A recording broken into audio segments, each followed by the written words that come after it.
All right. Well, first of all, thanks to all of you for being here, and especially to the leadership here in Saginaw for their efforts. I've been impressed continually by the fact that this community comes together to try to solve problems. I think there's a recognition that none of us can deal with, particularly this issue of crime, all by ourselves. And for a long time, it felt as though we were turning to the police to say, solve this problem, where obviously they play an important role in it.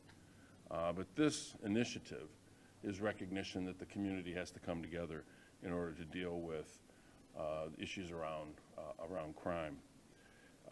And so I'm really happy to work with HELP, with the Saginaw Police Department, with the City of Saginaw, with the mayor, to invest in our kids, to make sure that law enforcement officers can protect Saginaw families, make it safer, and do so with a partnership with the community.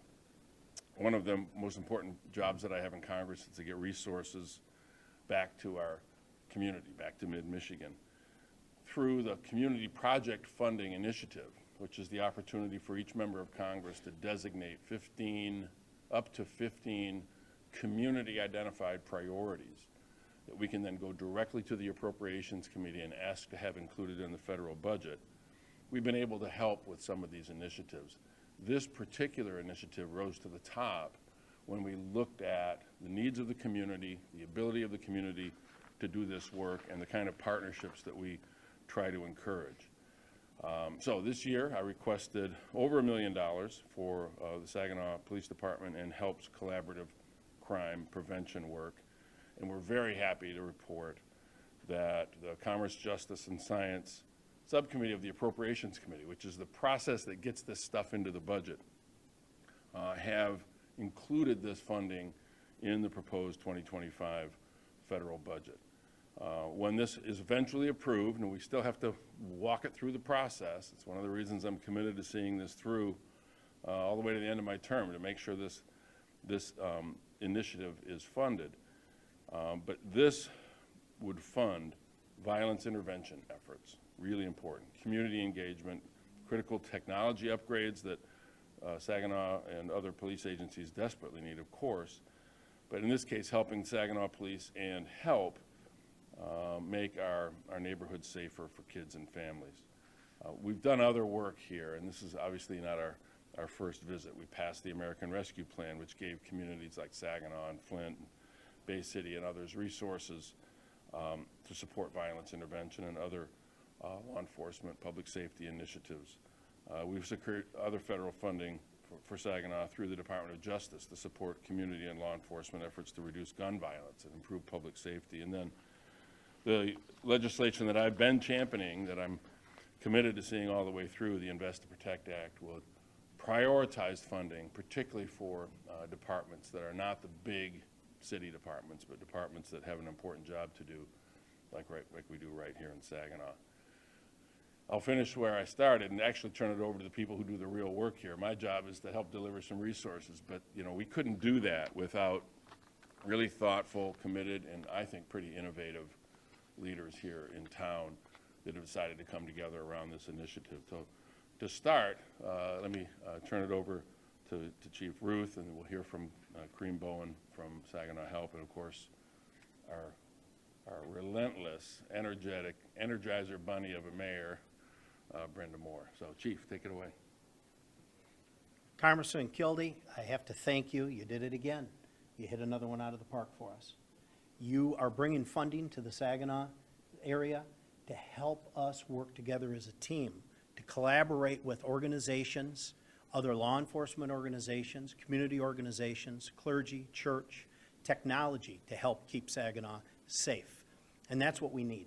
We appreciate all the effort and the help that you've given us over the years, and hopefully into the future we get more help to help Saginaw.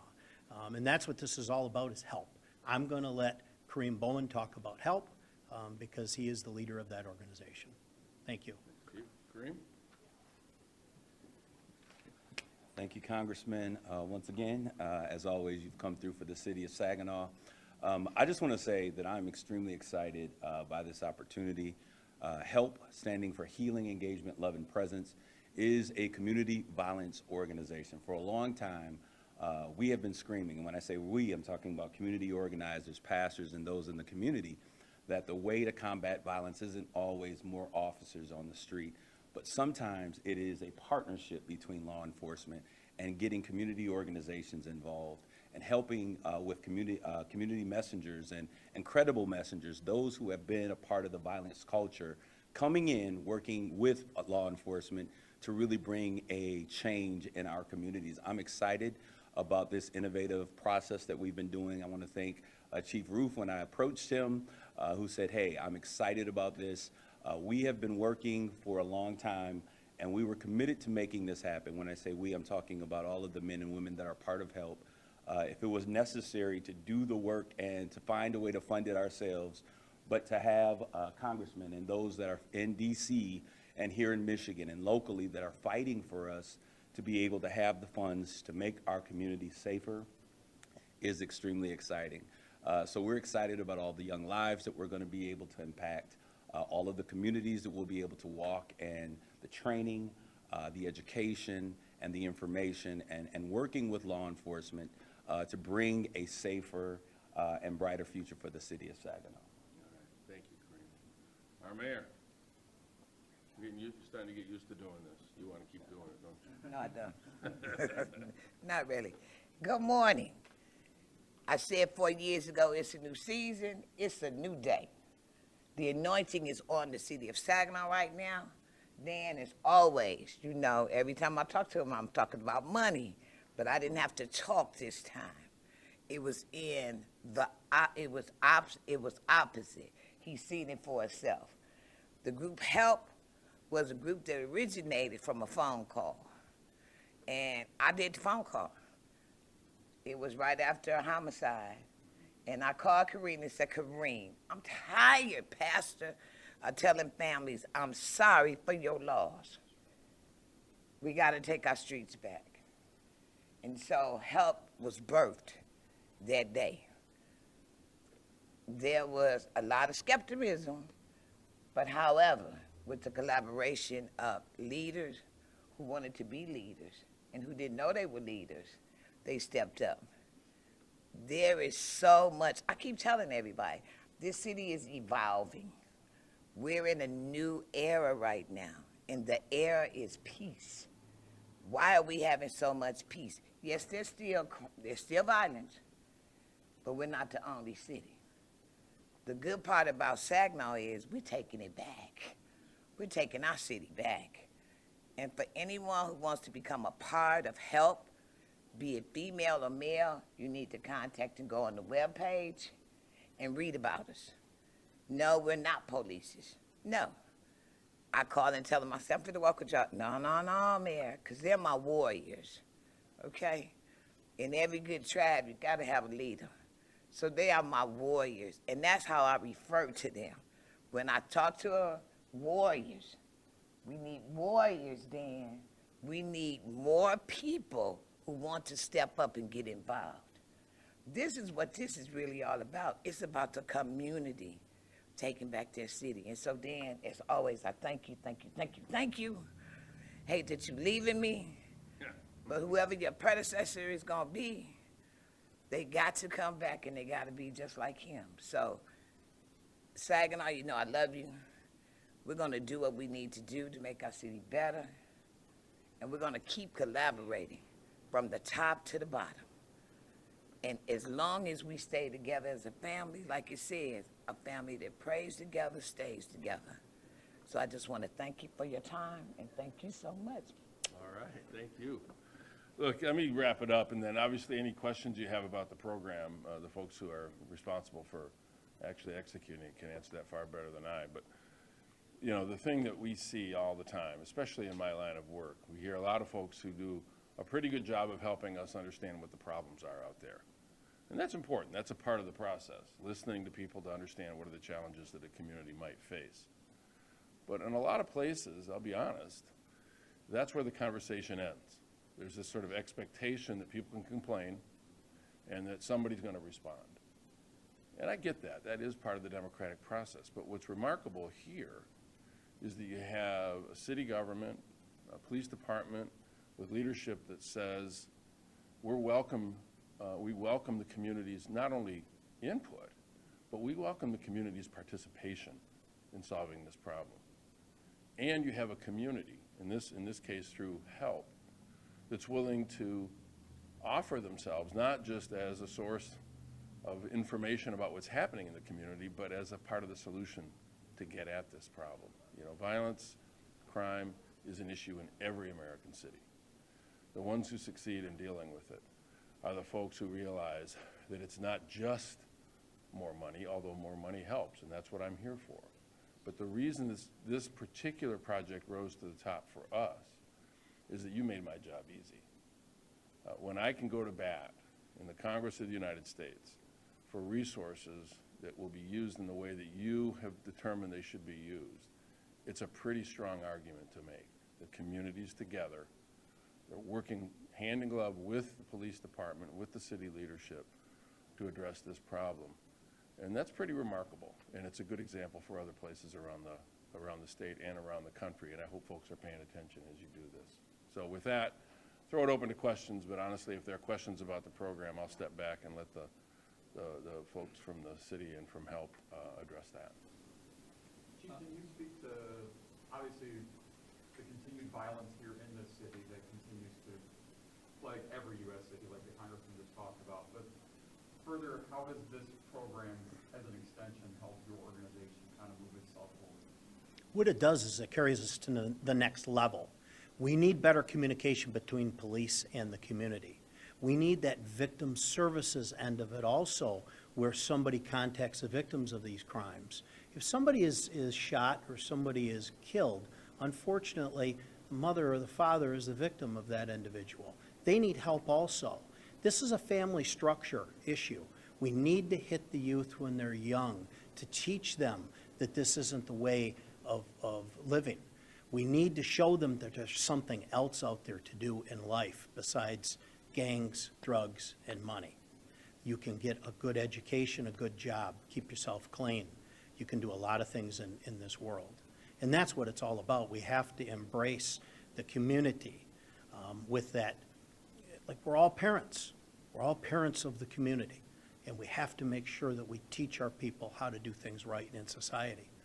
We shouldn't have people that grow up when they're 15 years old, all they see is guns, gangs, and violence. By the time they're 20, they're either dead or in prison. We've got to break that vicious cycle. And that's how we do it with groups like this. This is one of the best groups I've seen put together in all the years that I've been here. It's working very well with our organization. If we have a violent crime occur, the members of HELP will go out, speak with the family, try to calm things down, try to gather information so that we can help resolve these issues for the future, so that we can hopefully stop this cycle of violence. So you know, last year was a really good year for us. Are there any things that you all are looking at that you did well last year to kind of combat it this year? Because last year was a lot lower, just to get those the crime numbers back down. Well, actually, this year the crime stats are about 15% lower than last year on the Part 1 crimes. Unfortunately, our homicides are up slightly. Our shootings are actually down from last year at this point. It's just that homicide number is up a little bit over last year. Now, yeah, it's way down from the way it used to be 25, 30 years ago, way down. But any type of violence, I don't like, and we need to try to stop and decrease. That's our ultimate goal. Programs like this are just going to help us with that into the future. Pastor? Yeah. If grant money comes through, not certain yet, but if it comes through, how will this affect your organization? What will you be able to do with this infusion that you're not able to do now? Well, one of the things that it will allow us to do, the funds will allow us to really be rigorous in the amount of training that we're doing, the number of young people that we're able to service. Our key focus starting out was to do what we could to close the pipeline to the streets. If we could suffocate that pipeline to the streets through mentorship, through training, through education, and awareness, that would be a great way to start. The second phase, because we have a 2-year plan that we're working from, allows us to do some more elaborate things. Chief of Police, he mentioned how we show up for victims and we're there and we're counseling and doing those types of things. Well, they're going to need more intensive counseling. What I've learned is that a lot of times we expect people to go through very traumatic experiences and then bounce back and then continue life with no issues. Well, that means that we have to begin to spend some resources in making sure that some of that trauma, and some of it is historic trauma, is being addressed. And so as we become more sophisticated in the way that we engage the community, more funds and dollars are going to be necessary. And by dealing with that trauma, is that shutting down the pipeline into violence? It is one way in which we can stop trauma from resurfacing again. Because those who hurt, who have been hurt people, we've heard that a million times. So dealing with trauma helps the entire community because we don't see the resurgence of violence coming from those who have been impacted by violence in the past. And one other dumb question for me. Okay. If you could please say and spell your name and give your title as well for help. Okay, it's Kareem, K-A-R-E-E-M, Bowen, B-O-W-E-N, and I am the president of the HELP organization. Yes, ma'am.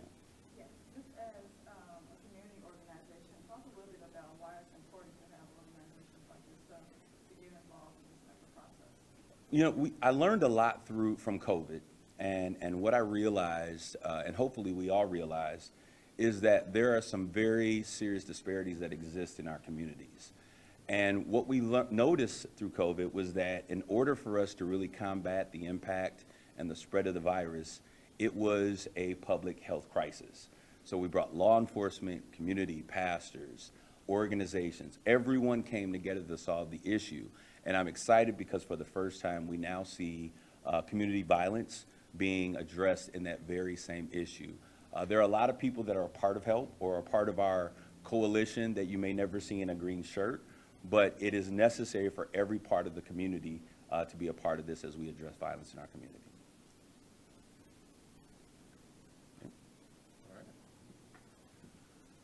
If there are no other questions, thank you all very much. And thank you for giving me a layup here. I mean, you toss me the ball, I'm under the basket, nobody's guarding me. This is easy when you give me the opportunity to go at bat for you like this.